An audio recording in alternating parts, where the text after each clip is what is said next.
नमस्कार मित्रांनो, तर आज आपण बनवूया पुरणपोळ्या। तर पुरणपोळ्यांसाठी मी अर्धा किलो डाळ पाण्यामध्ये भिजत ठेवली होती। तर आता ती आपण उकडून घेऊया। तर आता मी कुकरला डाळ लावणार आहे। तर हे बघा, डाळ मी पाणी घातलेले डाळीमध्ये। तर आता कुकरचं झाकण लावून घ्यायचे, 2 ते 3 शिट्ट्या घ्यायच्या आहेत आपल्याला। तर बघा, मस्त डाळ उकडून झालेली आहे। तर डाळ आता अशी बारीक करून घ्यायची आहे आपल्याला। त्यानंतर त्यामध्ये अर्धा किलो गूळ आपल्याला बारीक किसून टाकायचा आहे।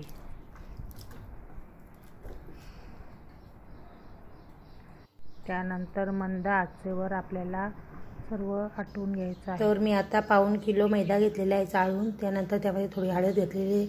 तर आता चला आपण पीठ मळूया। तर आता थोडं थोडं आपल्याला पाणी घालायचं आहे।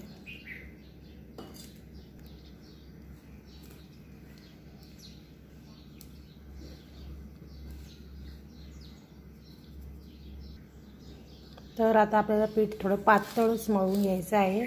तर मी तुम्हाला मळून दाखवते, नंतर झाल्यानंतर मी दाखवते तुम्हाला।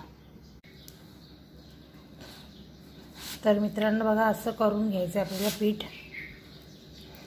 पुन्हा आता नंतर मी गोळा करून दाखवते। तर मित्रांनो, आपल्याला पिठामध्ये तेलाचे मोहन सुद्धा घालायचे आहे। तर मी दाखवायला विसरले, तर तुम्ही जरूर घाला, कारण की त्याच्याने पोळी खुसखुशीत होते। तर आता पिठाचा गोळा झालेला आहे, त्याला आता आपण थोडं थोडं तेल लावून एकत्र करून घ्यायचं आहे। तर मी आता साईडला तेल घेतलेलं आहे। तर मी आता गोळा तेलाने एकत्र करते। तर हा बघा, आता आपला गोळा तयार झालेला आहे। तर आता याला 15 मिनिटं आपल्याला ठेवायचं आहे। त्यानंतर पोळ्या बनवायच्या आहेत। तर आता आपल्याला पुरण चाळणीमध्ये असं हे करून घ्यायचं आहे। तर आता पुरणामध्ये आपल्याला सुंठ पावडर टाकून घ्यायची आहे।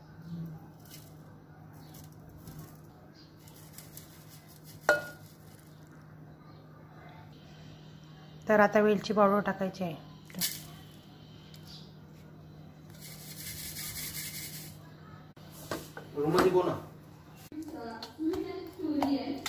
आधी बोला कर, लगेच गोटा टाका।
तर मस्त अशा पुरणपोळ्या बनवा आणि खा। आणि माझ्या चॅनलला सबस्क्राईब आणि शेअर करायला विसरू नका।